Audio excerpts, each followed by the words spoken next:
How do PLC I/O modules work in electrical engineering? Have you ever wondered how programmable logic controllers, or PLCs, interact with the world around them? Let's break down the role of input and output modules in this fascinating process. In electrical engineering, PLC input and output modules serve as the essential link between the central processing unit of the PLC and external electrical devices. They allow the PLC to receive signals from various sensors and input devices while sending control signals to actuators and output devices. Input modules are responsible for detecting and converting electrical signals from field devices. These devices can include switches, push buttons, temperature sensors, and encoders. The signals they detect can be either discrete or analog. Discrete inputs representing binary states, such as on or off, typically using direct current voltage levels like 24 volts direct current or alternating current voltages like 120 volts alternating current.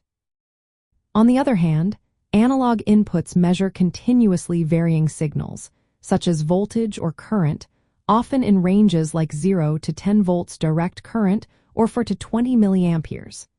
These signals are then converted into numerical values that the PLC can process. Output modules perform the opposite function. They convert the control signals from the PLC into electrical signals that operate real-world devices like motors, solenoids, valves, and indicator lights.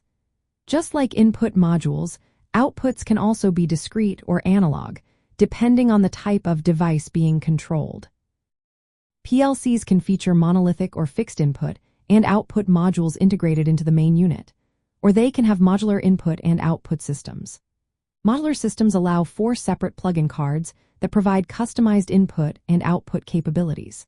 This flexibility enables the selection of specific types of input or output modules tailored to the application, whether they are discrete or analog, alternating current or direct current.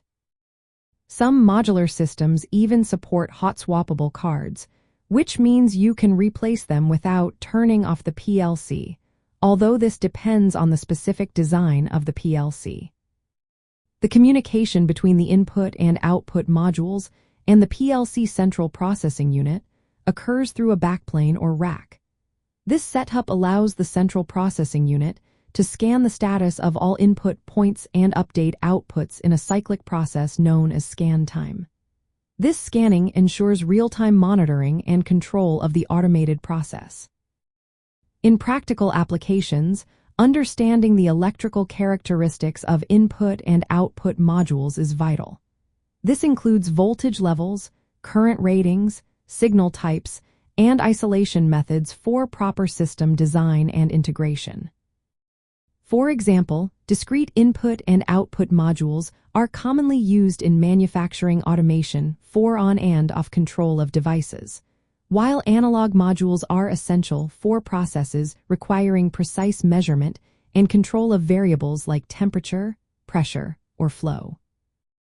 In summary, PLC input and output modules act as the critical bridge between the digital control logic of the PLC and the analog and discrete electrical signals of industrial equipment. They play a vital role in enabling automation and control in various electrical engineering systems.